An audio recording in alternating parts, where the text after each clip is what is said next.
Oi, gente, tudo bem? Hoje vamos ter um episódio especial do Titancast. Vai ser gravado só por mim, a Natália. E ele meio que já tem um roteiro, meio que não. Então, se eu me enrolar, ainda é culpa minha. E espero que vocês gostem. E se der tudo certo, nós vamos trazer mais episódios nesse formato. Esse episódio é inspirado num texto que eu escrevi há alguns dias, há um mês passado, eu acho, que foi na época que saiu o capítulo 130, e eu vou deixar os textos na descrição para caso alguém queira ler. Ele tem as imagens complementando e talvez fique mais fácil de compreender assim.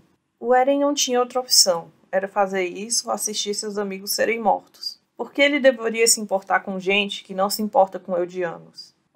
O Eren mudou demais e eu não entendo como ele pode ser considerado o mesmo personagem de antes. Não faz sentido. Essas são frases bem repetidas no fandom e eu acabei relendo vários capítulos para analisar melhor essa situação. Depois do time skip de 4 anos, entre a chegada deles no oceano depois da Batalha de Shiganshina e o começo dos acontecimentos atuais, nós tivemos um período em que nós não vimos o desenvolvimento desses personagens.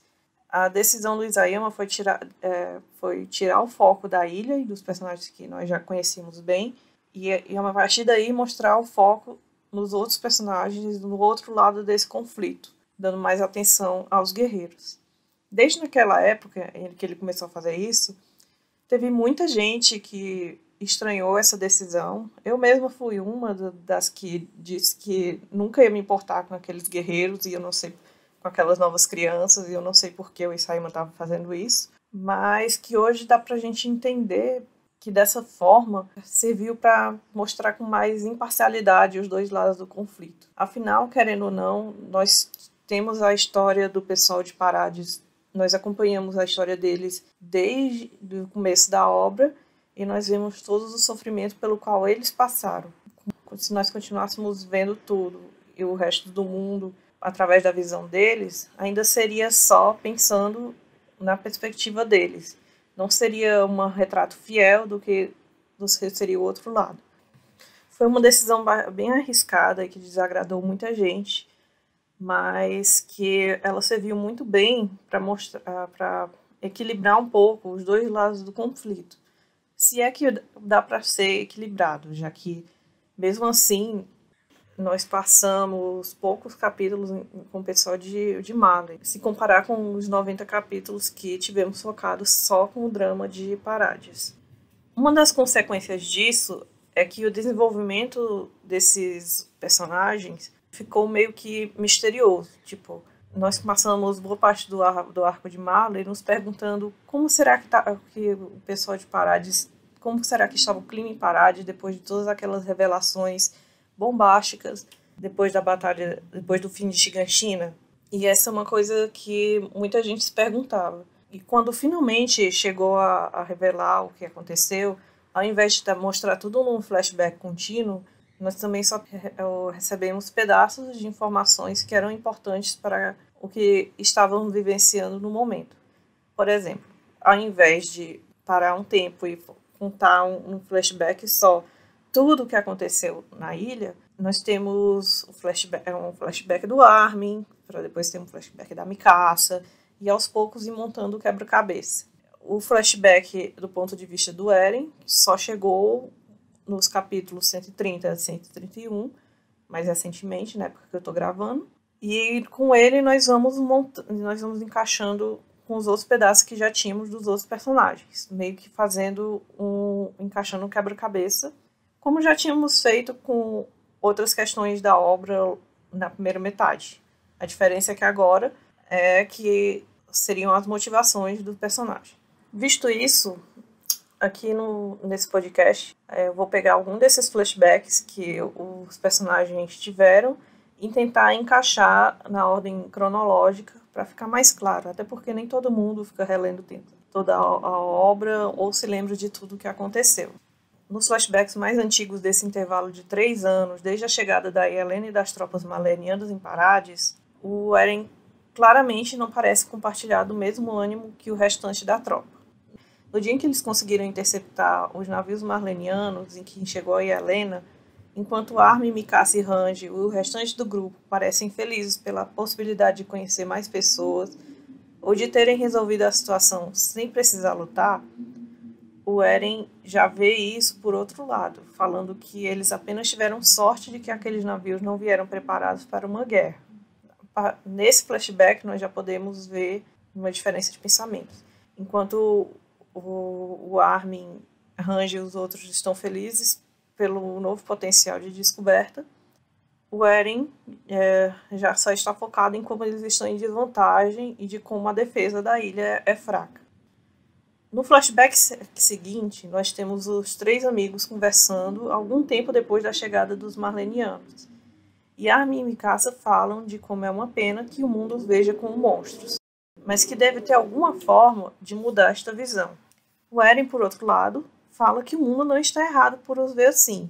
Afinal, eles realmente são pessoas que têm poder de se transformar em titãs, o que seria como monstros. Afinal, pessoas normais não têm poder assim. Para contestar isso, a Mikasa diz que eles já conseguiram criar vínculos com alguns marlenianos da ilha, por exemplo, o Nicolo. E o Eren a questiona falando que nem foram tantos assim, que a maioria deles ainda os via com desprezo por trás das grades onde estavam presos. A discussão dos 3 não foi muito exato, a única coisa que eles concordam é que alguma solução pacífica para criar vínculos entre eles e outros povos seria de que eles precisam de tempo, que seria a coisa mais fundamental para uma resolução como essa. Nessa época, eles já tinham sido apresentados a ideia geral do plano do Zeke, e já cogitavam a ideia de usar o estrondo para proteger a ilha, justamente para ganhar tempo para executar esse plano. Ou seja, eles já tinham a ideia do plano do Zeke, que era usar o poder juntamente do Eren para acordar os titãs das muralhas, e eles também já concordavam em usar os titãs das muralhas, porque, ao contrário do que muita gente afirma, a tropa e os outros nunca foram totalmente opostos a essa ideia. Só que a ideia deles de usar os titãs da muralha era diferente de fazer o estrondo, como o Eren está fazendo agora. Já no próximo flashback, nós temos a chegada dos Azumabito à ilha de Parades, e com eles a revelação de mais detalhes sobre o plano do Zeke. O Zeke tinha acertado um plano com os Azumabito, e que esse plano, e que os Azumabito falaram para o pessoal de Parades, que nesse plano seria necessário que a história se sacrificasse. Seguindo o plano, o titã do Zeke teria que acabar sendo passado para outra pessoa de sangue real, no caso a História, que é a única sobrevivente, e essa pessoa ficaria fadada a ter quantos filhos forem possíveis nesses 13 anos de vida que teria. Esse sistema teria de ficar acontecendo ao menos pelos próximos 50 anos, que era o tempo estimado por Hizuru para que Parades fosse capaz de alcançar tecnologicamente o restante do mundo e assim ser capaz de criar vínculos que não dependessem só de ameaçar o resto do mundo com o poder de titãs. Ou seja, eles teriam que fazer essa escolha difícil de sacrificar a História para continuar com esse sistema dos titãs, passando o titã fundador, e assim poder controlar os titãs das muralhas e poder ter força armamentista contra o restante do mundo. E nesse período, a parte do acordo de Hizuru seria que eles ajudariam a desenvolver a tecnologia na ilha até que Parades chegasse a um ponto de estar equiparado com o restante do mundo. E nesse meio tempo, Hizuru também se aproveitaria dos recursos naturais que a ilha tem, que são bastante estimados. Ou seja, uma solução assim seria a longo prazo, não seria aproveitada por aquelas pessoas que estariam vivas agora, seria basicamente um legado para as próximas gerações, mas para isso eles teriam que se submeter a um sistema que eles condenavam e que também é algo que eles lutaram boa parte do arco político para se livrar. A família real estaria fadada a continuar passando essa maldição por gerações e eles teriam que colocar esse fardo na mão de outras crianças. Não só na criança da família Reis que herdaria o titã, mas também na outra pessoa que teria que herdar o titã primordial do Eren, para que os dois fossem capazes de usar o poder da coordenada sem sofrer interferência do poder do Titã do Karl Fritz. Aqui eles já entrariam em um impasse moral. Estariam eles dispostos a sacrificar essas crianças como antes? Eles estariam dispostos a sacrificar a história? Não há uma solução fácil, mas a própria história decide que estaria disposta a isso tudo, pelo bem da ilha. O desenvolvimento da história foi muito sobre ela aprender que ela merecia sim ter nascido e aprender a viver por si mesma. Desde esse seu crescimento, uma das suas resoluções foi lutar para proteger as pessoas mais fracas e vulneráveis que ela, para que elas não tenham que sentir as coisas que ela costumava sentir. Essa situação complicada também deixa clara como o poder dos titãs é uma maldição para todos, mesmo que essa pessoa seja alguém da família real. Era um fardo com o qual ela foi condenada a lidar só por causa de seu sangue, e que infelizmente não tem uma solução fácil. Ninguém ficou feliz com o plano apresentado, afinal não tem como alguém ficar feliz numa situação como essa. Na ocasião, é o Eren que vocaliza essa insatisfação. Seguir aquele sistema, para eles, seria continuar a viver como gado. Eles não seriam livres de verdade, só estariam presos a outro sistema, continuando presos à própria ilha. Ele não estava disposto a sacrificar algo importante para ele para acabar recebendo só essa falsa liberdade, onde eles ainda estariam presos tanto à ilha quanto ao sistema dos titãs. A escolha de palavras do Eren nessa parte também é digna de nota, já que isso de viver como gado é uma fala recorrente do personagem desde que o vimos pela primeira vez. Aqui já ficava claro que para eles serem livres só dentro da ilha não é uma liberdade verdadeira. Passando para o próximo flashback, que dessa vez se passa mais ou menos um ano antes dos acontecimentos atuais do mangá, vemos eles na construção da ferrovia. Enquanto eles quando eles estão construindo a ferrovia, Hanji vem trazer notícias ruins de que o pessoal de Hizuru não conseguiu criar acordos para defender as pessoas de Parades. Hanji também diz que, como ela já imaginava, o pessoal de Hizuru quer manter os recursos da ilha só para eles mesmos e não ajudar Parades a comercializar com outras nações. Usar os recursos da ilha como moeda para atrair outras nações era um dos planos da Hanji. E, na real, foi o motivo de Hizuru aceitar ajudar Parades em primeiro lugar. O problema é que eles não teriam como alcançar mais pessoas sozinhos, por a fama que já tem. E Hizuru também não tinha intenções reais de ajudar eles nesse aspecto. Afinal, eles tinha ficado claro que Hizuru queria manter os recursos naturais da ilha só para eles. Hanji também já sabia que depender de organizações de defesa dos direitos dos eldianos não era uma boa ideia, pois tais organizações eram consideradas estranhas, e muitos capítulos depois, quando eles finalmente vão para Marley, eles entendem que, na realidade, isso nem seria uma opção, já que essas associações que lutam pelos direitos dos eldianos, na verdade, só lutam pelos direitos dos eldianos de fora de Parades. E mesmo eles ainda veem o pessoal da ilha como monstros. Diga-se de passagem, quando eles assistem esse fórum, também é a ocasião em que o Eren se separa do grupo e eles só voltam a vê-lo depois do ataque a Marley. A Hanji também aponta que o mundo precisa de que Parades seja considerada a fonte de todo o mal, pois essa é a única coisa que une a todos, protegendo a estabilidade global. Mas isso é mais ou menos como o Pixie já tinha falado dos titãs na Batalha de Trost, que os titãs serviam como inimigo em comum que causavam um controle social. O povo não se rebelava contra o rei porque estavam ocupados pensando no perigo dos titãs. Uma ideia que na época o próprio Eren já tinha falado que era idiota. E que esse é um dos motivos para a gente pensar que o Eren não se ofereceria para se tornar o inimigo em comum de todos para trazer a paz para o mundo, como algumas teorias apontavam. Essa notícia que a Hanji trouxe também basicamente serviu para confirmar que eles seriam obrigados a seguir o plano do Zeke, que é o plano que envolvia Hizuru. E que, aliás, é outro motivo que me leva a crer que Hizuru nunca realmente tentou achar outra solução. Afinal, no plano do Zeke, eles seriam o único país a controlar todas as riquezas naturais de Parades.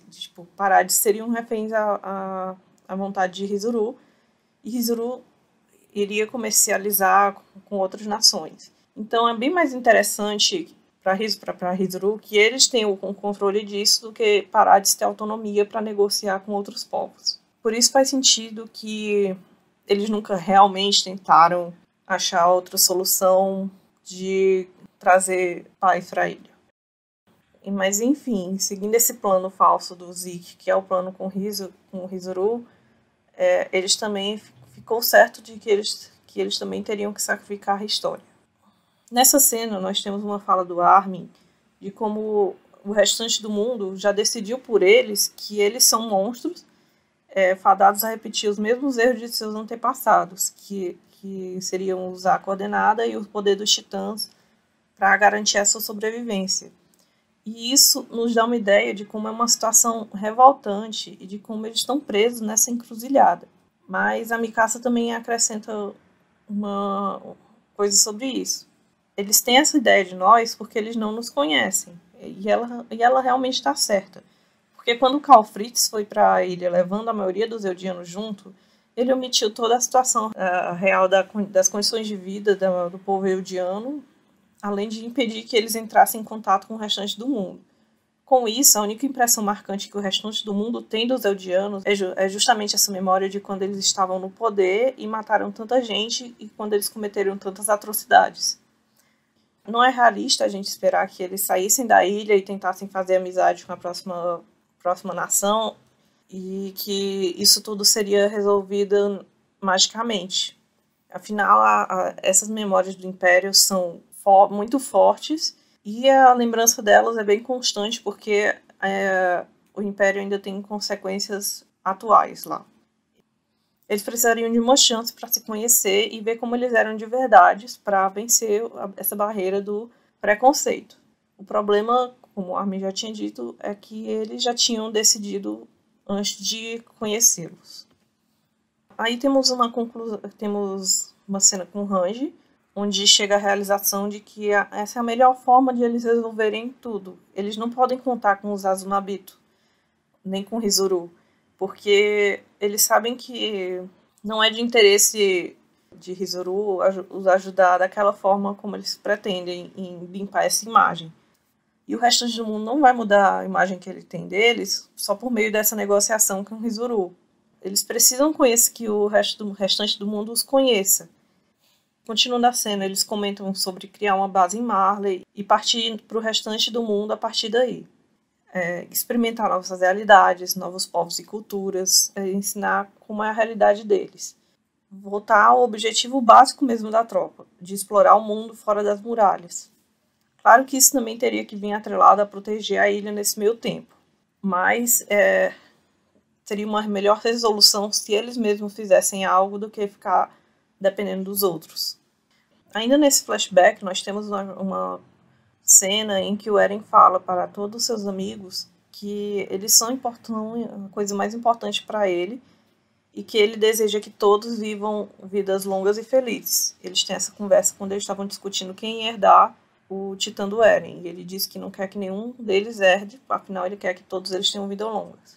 Cronologicamente, depois disso, viria a inauguração da ferrovia, que aconteceu 2 meses depois dessa cena, onde o Floch era o responsável por cuidar da segurança do Eren, e que isso permitiu que ele entrasse em contato com a Yelena e fingir aceitar o plano real dela e do Zeke.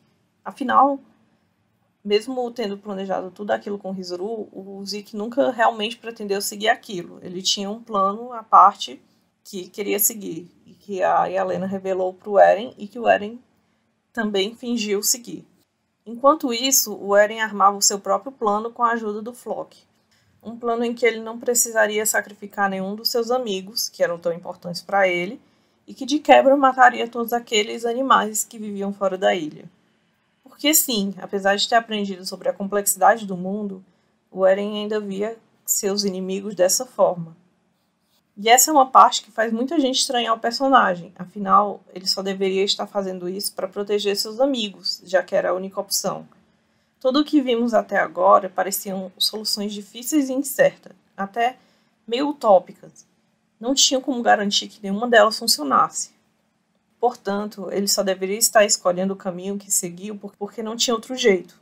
E então ele deveria mostrar sofrimento quando cumprisse a missão, assim como o Reiner e os outros guerreiros também demonstravam. E era isso mesmo, não era? Ele não tinha outra escolha, certo? Era matar todo mundo ou esperar um futuro incerto onde os amigos dele poderiam acabar mortos. Só que não é exatamente assim. Para começar, foi exatamente essa desculpa que ele estava tentando passar quando encontrou com o Reiner em Libério. Nas conversas dos dois, ele ficou falando de como agora ele entendia o Reiner, de que o Reiner só tinha feito aquilo porque não tinha jeito, e de que o Reiner também sofreu demais fazendo o que fez, e que ele era só um produto da situação que ele viveu. Só que já nessa ocasião, o Reiner sabia que isso não era totalmente verdade. E aí ele fala para o Eren que, na verdade, o seu motivo principal era egoísta, de que ele só queria ser considerado um herói. E nessa cena, o Eren é obrigado a confrontar de que ele mesmo estava fazendo isso por também uma motivação egoísta. Não é só porque ele não tinha outra escolha, é porque ele realmente queria fazer aquilo. No caso do Reiner, depois da morte do Marcel, a missão deles estava fadada ao fracasso, mas ele convenceu a Anne e o Bertholdt a ficarem na ilha e seguiu com um plano.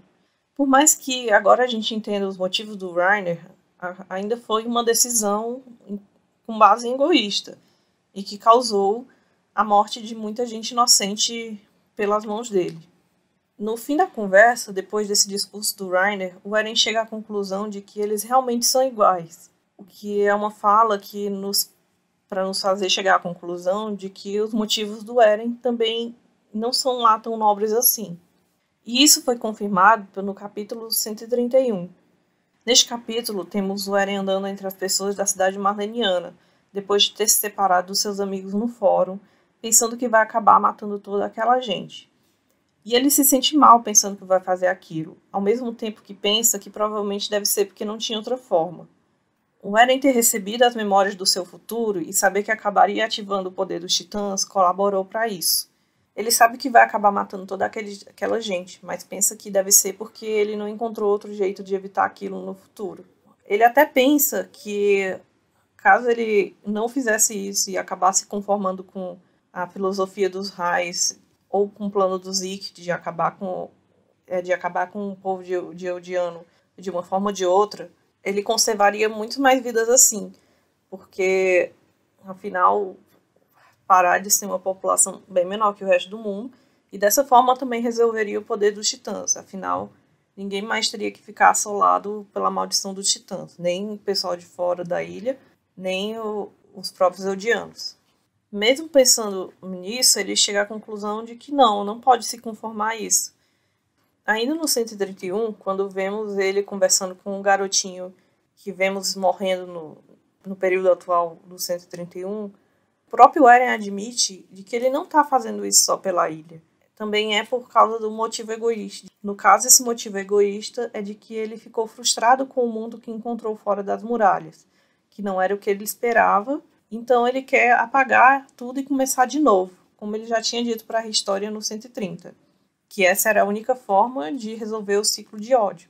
Inclusive, no 131, esse é o único momento em que vimos o Eren duvidando dessas suas ações.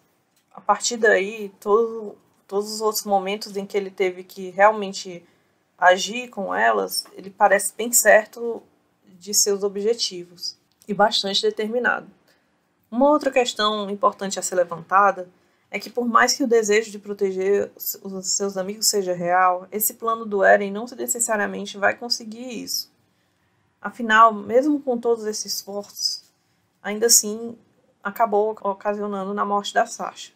Mesmo partindo desse princípio de proteger seus amigos, ele acabou os colocando na linha de frente. Fora isso, várias situações criadas na ilha pelo Floch e o grupo dos Jaegeristas, que proporcionaram o Eren poder para agir livremente dentro da ilha, também acabaram colocando seus amigos em perigo. O próprio Armin e Mikasa estavam próximos do Zeclay quando a bomba que o matou foi ativada. Inclusive, falando nos Jaegeristas, a própria ação deles está dividindo a ilha e causando um princípio de guerra civil lá dentro. Há fanáticos que defendem o Eren acima de tudo e há pessoas sofrendo pelas ações dele. Por exemplo, as pessoas que tiveram as suas casas esmagadas quando as muralhas caíram. O clima lá dentro não vai ser resolvido facilmente, e tudo indica que vai ser necessário, no mínimo, outro governo autoritário para resolver a situação. Fora isso, como foi apontado pela Kiyomi num capítulo recente, destruir o resto do mundo vai trazer mais consequências ruins para a ilha, como, por exemplo, eles perderem toda a tecnologia que foi desenvolvida no mundo durante esses 100 anos em que a ilha ficou isolada. Destruir o mundo lá fora também só vai fazer o mundo das muralhas ficar menor. E os conflitos de sempre vão continuar existindo. Pode não existir com outros povos, mas vai existir agora dentro do mesmo povo. Mesmo que as outras opções fossem certas, o plano atual também não tem segurança de que vai dar tudo certo e de que isso vai trazer vidas longas aos seus amigos. Eles não vão ter inimigos fora da ilha, mas a situação dentro da ilha também não está às mil maravilhas. E não é uma situação que vai se resolver somente matando o Floch e os outros jaegueristas. Eles já fizeram um estrago bem grande em dividir toda a população. Mesmo que o Eren em si não concorde com essa forma de governo, foi ele quem deu poder para o Floch se tornar o que ele é hoje. Como eu disse antes, seria necessário um outro governo autoritário ou até mesmo alterar memórias de todo mundo na ilha. Se fosse essa a realidade, eles estariam basicamente voltando para o estado inicial, em que todo mundo tem as suas memórias controladas pelo rei e tem que viver aquela realidade falsa. Basicamente, eles seriam o Rei Fritz 2.0. E lembrando que isso ainda aconteceria às custas da morte de todo mundo fora de Parades, incluindo muita gente inocente, como nós vimos no capítulo 131. No capítulo 130, por exemplo, nós temos a história confrontando o Eren de que o plano dele vai causar a morte de muita gente inocente, que vai ser equiparado ao que fizeram com a mãe dele. A única coisa que ele fala é que essa é a única forma de acabar com esse ciclo de vingança nascida do ódio, garantindo que ninguém mais possa se vingar. Porém, como já foi apontado pela própria Kiyomi, e como já foi falado pelo próprio Irving no arco político, a humanidade vai continuar a se matar até que exista só uma única pessoa. O ciclo de ódio, infelizmente, nunca vai deixar de existir.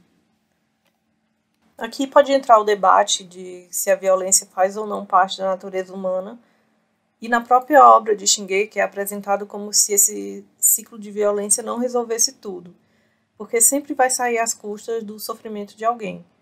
Não dá para mudar o mundo todo, mas dá para fazer pequenas coisas que estão ao nosso alcance, e não se engajar totalmente na sede de vingança.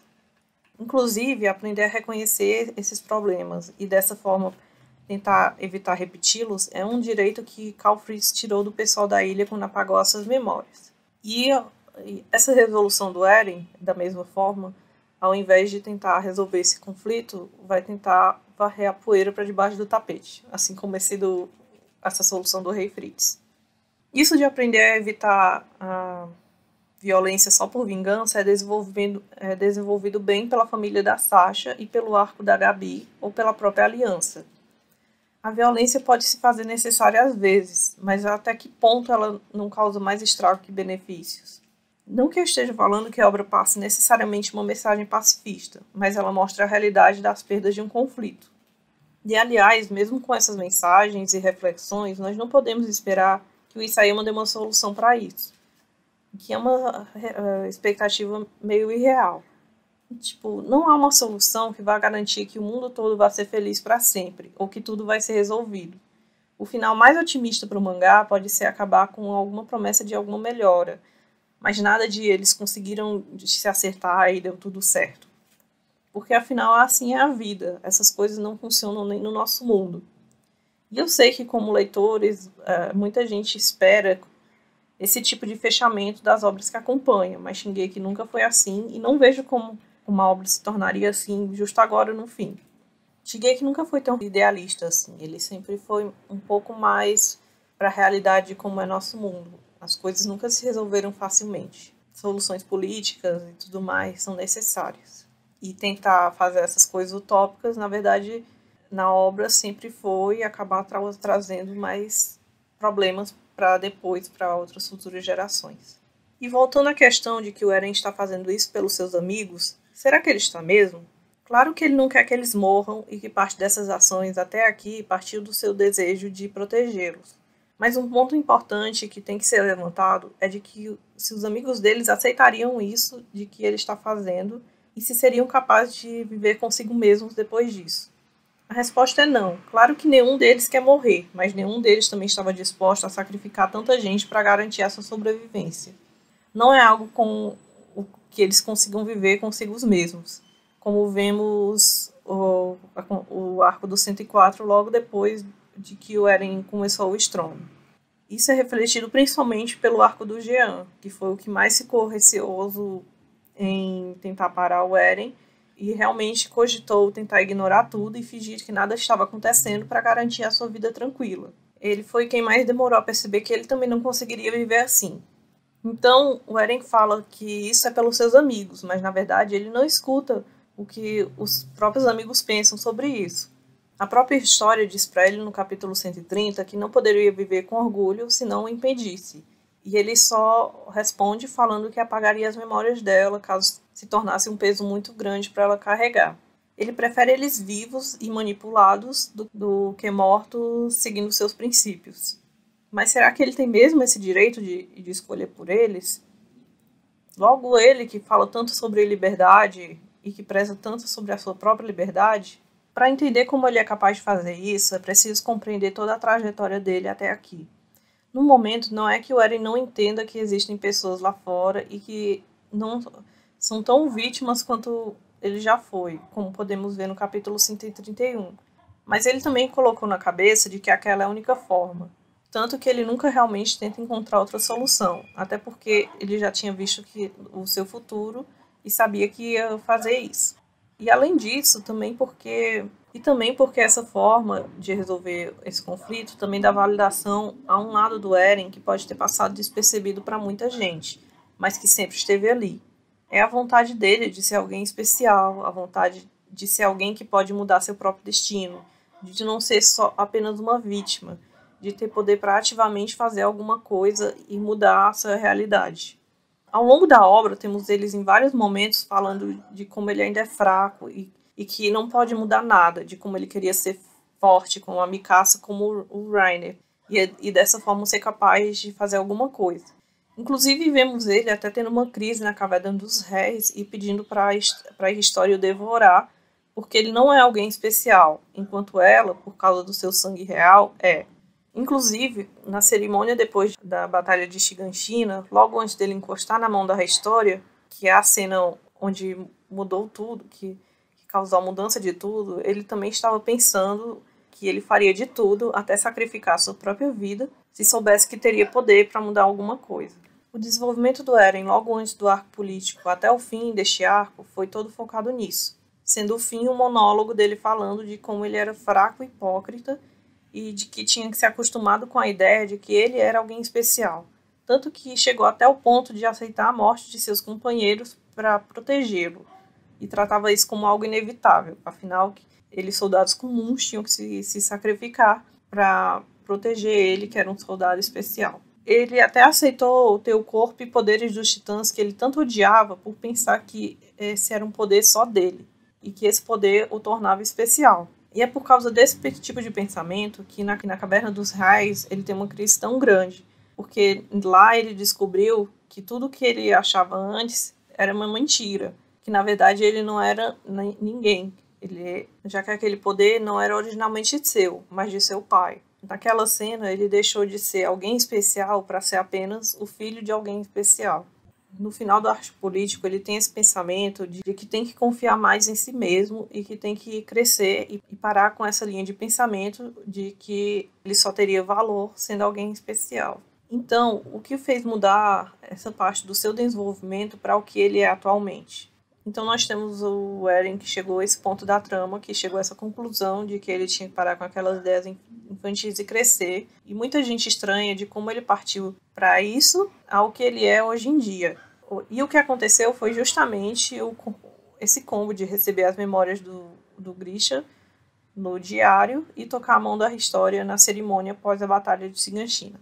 Depois de encostar na História, o Eren recebeu várias memórias e viu que foi ele que influenciou seu pai a atacar a família Reis e a cumprir com o seu plano, de que foi ele que na verdade foi ele quem definiu parte do seu destino. Então sim, ele agora era alguém especial, até mais especial do que ele imaginava que seu pai era, ou de que a história ou família reais fossem. Afinal, ele era livre para definir o seu futuro. E isso lhe deu um poder tremendo, que colaborou para a ideia de que ele tinha que resolver essa situação com suas próprias mãos, nesse tempo que ele ainda está vivo. Tipo, que ele era o único que poderia resolver essa situação em que ele se encontrava. Que não tinha que ser as próximas gerações futuras. Ele era a única pessoa capaz de resolver isso. Ele agora é a pessoa mais especial e poderosa, não só naquele momento, mas sim às gerações.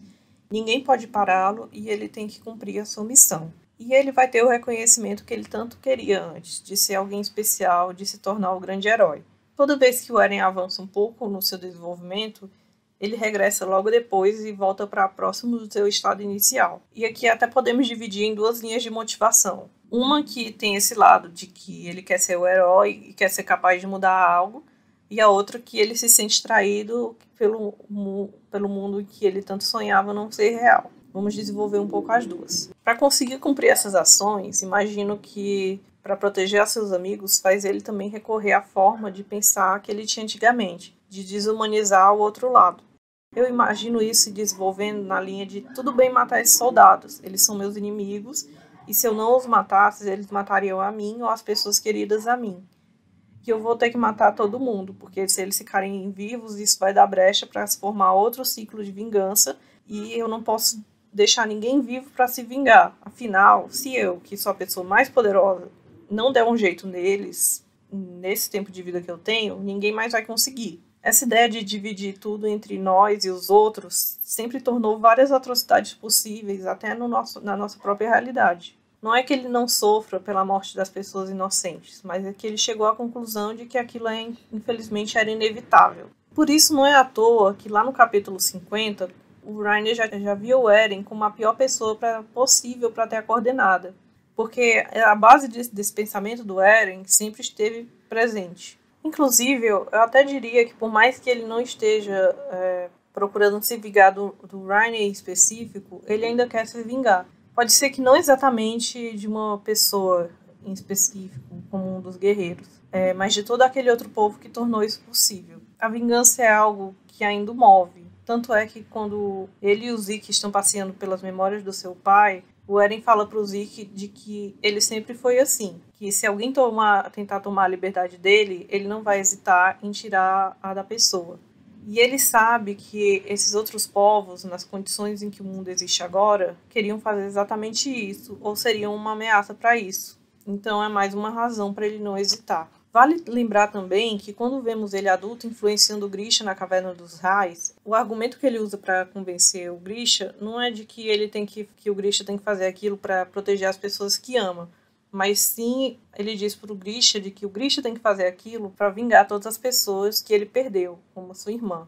Esse discurso de que é preciso continuar indo em frente para compensar a vida dos que se foram, para mim sempre teve um potencial meio problemático. É algo que o Eren de 9 anos via como heróico por parte da tropa de exploração, mas também era algo que o próprio Irving, o comandante da tropa, via como mensagem vazia. Por mais que o Irving usasse essas palavras como discurso motivacional, ele mesmo não acreditava realmente nelas. E não para dizer que a obra não ressalta a importância da luta por justiça e liberdade, mas ela também retrata muito bem de quão fácil é esses discursos se tornarem vazios. Inclusive, esse discurso de seguir sempre em frente é mostrado de forma negativa no próprio arco do Reiner, que foi quem falou essa mensagem pro Eren. O Reiner também sempre seguia em frente, não importava o quê, e o resultado disso foi que ele acabou se tornando uma pessoa quebrada, completamente arrependida de tudo o que fez, que acabava piorando os seus erros por seguir em frente e ignorando tudo. Não é à toa que essa é a última memória que vemos ele ter antes de tentar se matar. Inclusive, numa das conversas que o Eren tem com o Falcon em Marley, o Eren fala pro Falcon que às vezes as pessoas só têm que continuar lutando, mesmo que não saibam o resultado disso. Que isso não necessariamente traria uma resolução positiva, mas que só Só há como descobrir se vai dar certo ou não se a pessoa tentar.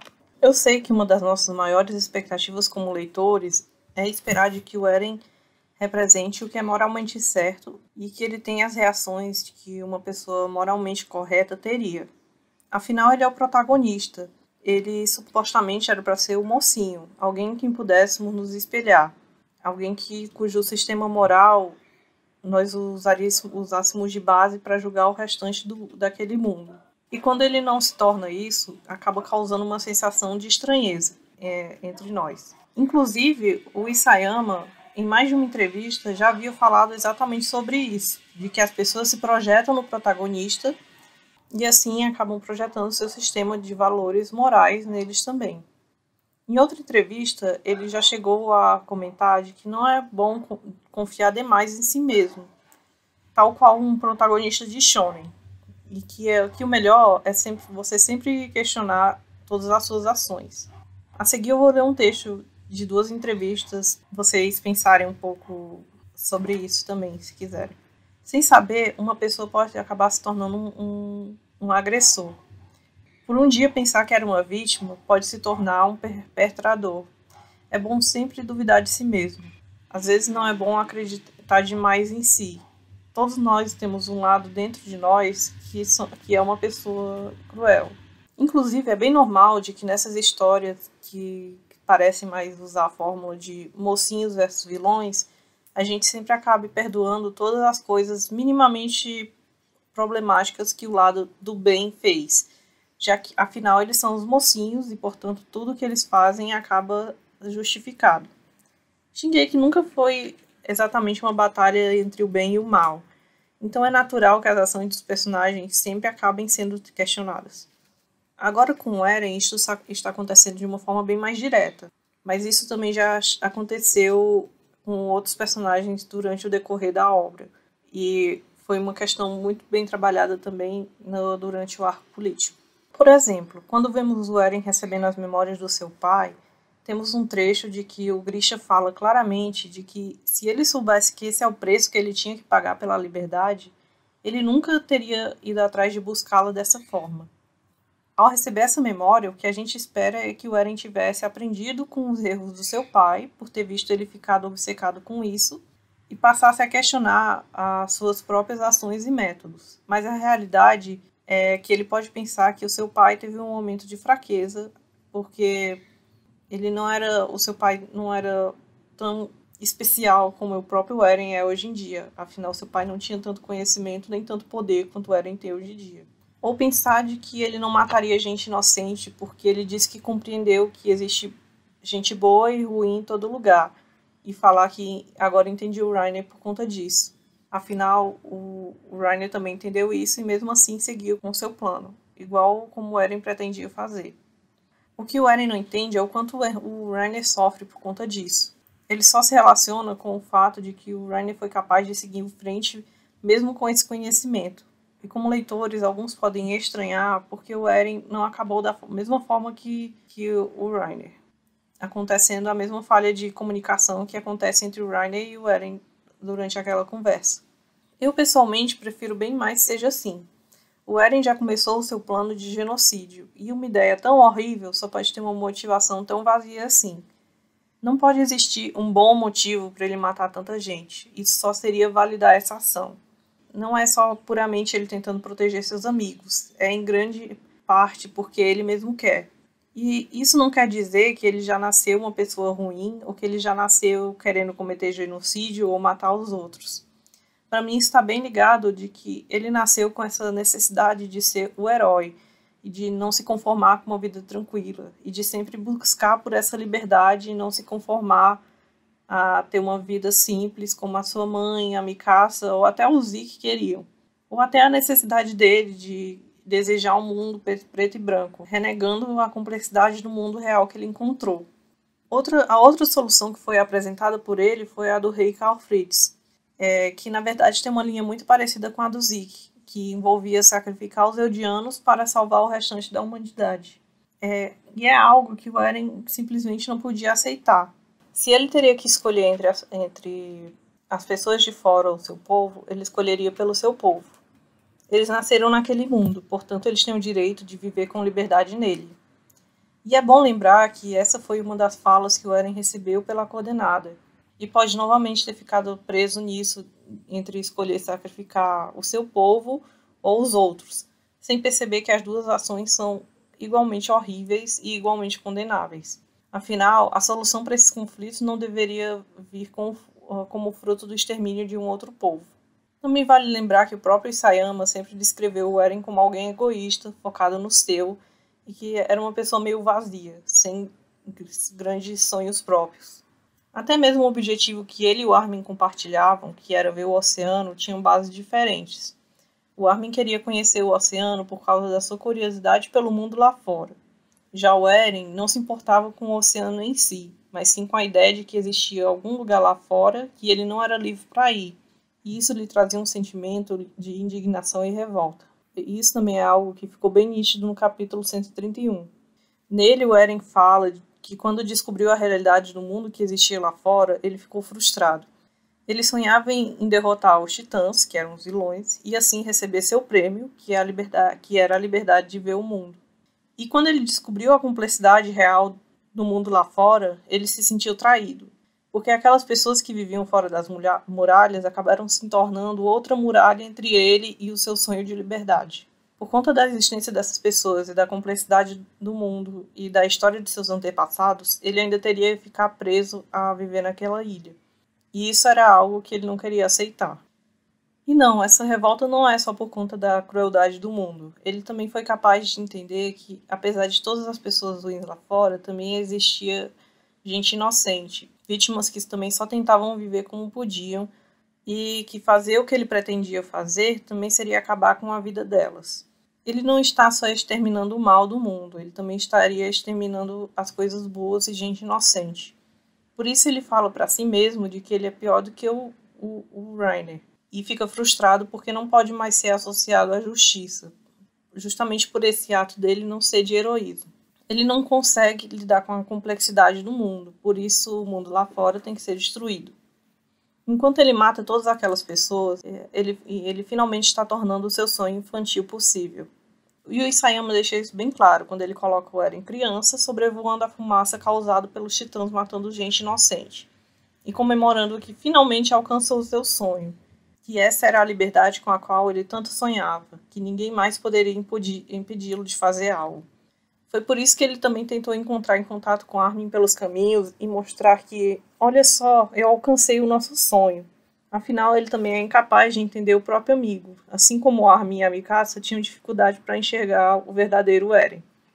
Um outro simbolismo interessante é de que, quando eles alcançaram o oceano, o Eren não se virou para comemorar a conquista com seus amigos. Afinal, aquele não era o sonho dele. Mas agora que ele conseguiu o que ele queria, ele chama seus amigos para comemorar. E mesmo assim, de qualquer forma, se o objetivo dele realmente fosse só proteger os seus amigos, o que ele poderia ter feito? Aqui nós podemos entrar no mérito de que a Gabi e o próprio Armin sugerem outras alternativas. Ele podia ter usado só os titãs de Shiganshina para proteger a ilha. Podia ter usado eles só para massacrar Marley e passar logo o recado para o restante do mundo não os incomodar. Podia ter atacado só as forças militares do mundo, que ele com certeza teria poder para tal. E se a pretensão dele realmente fosse essa, ele não teria acordado todos os titãs das muralhas. Só os titãs de Shiganshina seriam mais do que suficiente.